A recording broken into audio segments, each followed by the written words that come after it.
Hello, magandang araw mga kabarya. Welcome back to OMG TV channel. Okay? So, meron akong i-share sa inyo mga kabarya itong mga kakaibang mga barya at kakaiba ang mga presyo. So, bago na itong simulan, kung bago ka pa sa channel ko, huwag kalimutan mag-like, share, comment, subscribe, and hit the notification bell para ikaw ay laging updated sa mga bagong video na ma-upload natin. Okay? So, ang gobyerno natin sa ngayon mga kabarya ay malaki ang pagbabago. Ipinagbawal na ng gobyerno yung mga nagpo-post ng mga fake news sa social media. Hindi lamang sa larangan ng politika, kundi sa bawat isa na nagbigay ng maling informasyon ay hinuhuli na ng mga otoridad ng gobyerno. Okay? So, dito sa larangan ng coins business. So, itong mga tulad itong ginagawa natin. So, isa din ito sa sakop ng gobyerno. Kasi pag mali-mali yung mga binigay mong informasyon dito, ay hahabulin ka ng BSP at yun ang pinakamalaking sangay ng ating gobyerno, yung BSP, kung Bangko Sentral ng Pilipinas. Okay? So ngayon, kahit na mayroon ng mga nahuhuling mga nagpalaganap ng mga fake news, ay hindi natin maiiwasan na dito din sa coins industry ay mayroon ding mga fake news na naikalat sa mga Facebook or dito sa mga social media. Okay? So, kung titingnan mo ang social media, napakarami yung mga fake news dyan. Tulad noong halimbawa, isang 1 piso Bigos Rizal ay binibili ng 1 million, ay napakalaking fake news yan. Yung mayroong nagpo-post yan na bibiliin ko ng 200k, yung 1 pisong Jose Rizal, at saka ang pinaka mababa ay 50k. So yan ay napakalaking fake news. So sa ngayon hindi pa napansin yan ng ating gobyerno, pero baka sakaling biglaan na lang yung pagpapansin dyan at mabiktima itong mga kolektor na nagpi-fake news. Okay? So sa dami ng mga fake news mga kabarya na makikita natin, marami din ang naniniwala. Kasi nga kung alin yung mga wrong information, ay yun din naman yung mga pinapaniwalaan ng mga tao. So yun ang karamihan sa panahon ngayon. Kaya sana ay baguhin natin yung ating mga kaugalian or pananaw sa buhay para hindi tayo mabiktima ng mga piki na information. Okay? So dito sa mga barya na nakikita natin sa mga social media ay napakarami, lalo na yung mga old coins na binibinta or binibili. So ang maitulong natin dyan, ang gagawin natin ay yun lamang, yung ibigay natin yung totoong halaga kung magkano ang bilihan at bintahan nito sa ngayon sa lahat ng mga platforms tulad ng mga online selling at saka dito sa Anomista. Okay? So, meron din ako mga barya dito mga kabarya na gusto kong ipapakita sa inyo kung magkano na nga ba talaga ang presyo nitong mga barya na mga old coins ng ating bansa. Okay? So, ito yung una. Meron akong 10 pesos dito na ipapakita sa inyo.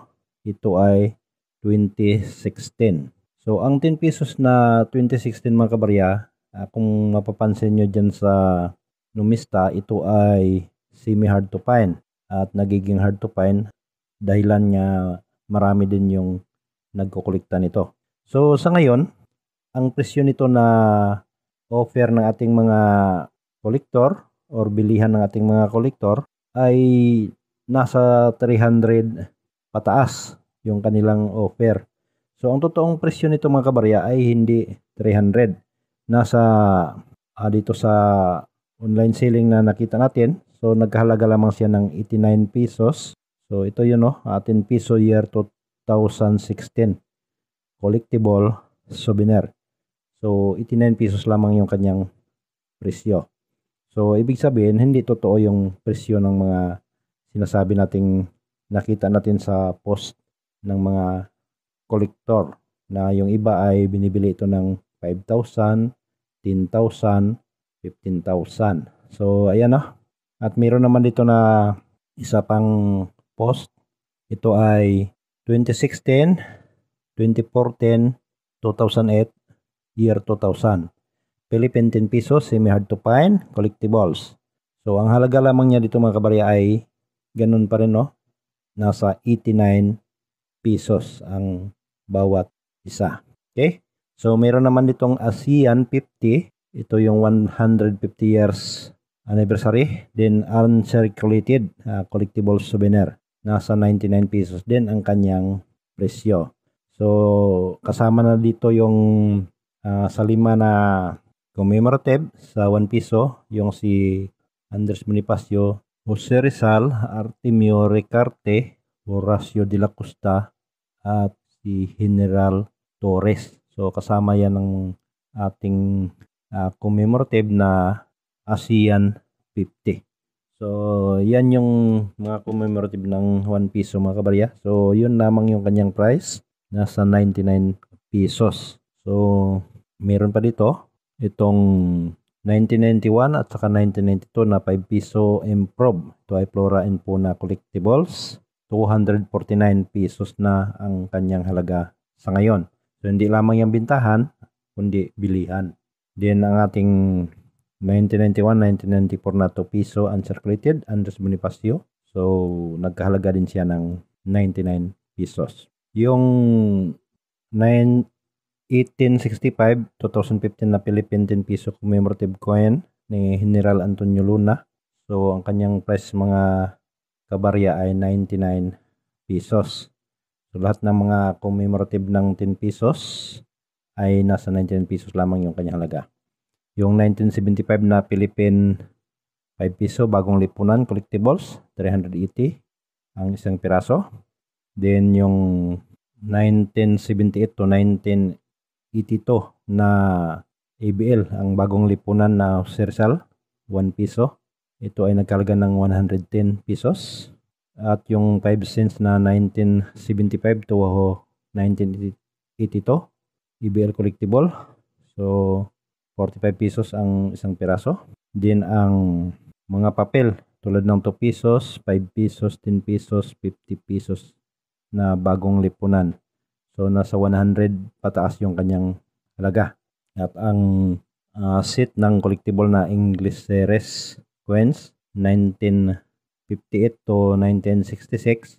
So nandyan lamang siya sa 399 pesos, no? Isang set na yun mga kabarya.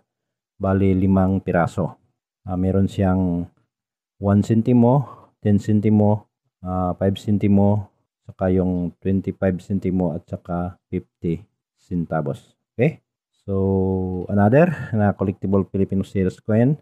Ito yung 1967 to 1974 na lapu-lapu yung 1 centimo, 5 centimo na Melchora Aquino, then 10 centimo na Baltasar, 1 Luna na 25 centimo, Del Pilar na 50 centavos, then Jose Rizal na 1 piso. 350 pesos yung kanyang price. Another set, uncirculated English series, 649. So ito yung 5 piraso, no, na barya. 649 ang kanyang price. Din yung EBL naman na collectible, bagong lipunan series, 1975 to 1982. 6 na piraso, 350 ang set. Din yung 1979 natin sentimo, meron ding halaga na 49 pesos. Ito yung EBL na 10 sentimo. Din ang Flora and Fauna na Andres Bonifacio, yung niyog, bilog ito mga kabarya, kasi small type. So 99 pesos din ang presyo. Pero hindi lamang yan mga kabarya, no? Meron din silang mga na-i-post dito na sobrang mahal ang presyo. So hindi natin masasabing ito ay piki na presyo kasi ito yung bilihan at saka bintahan, no? So, pag tayo'y bumili, kasi ito ay selling online, so ganitong price ang bili natin. Pag sila naman na nagbinta, so ganitong price din ang binta nila. So, ibig sabihin ay legit ang presyo ito mga kabarya.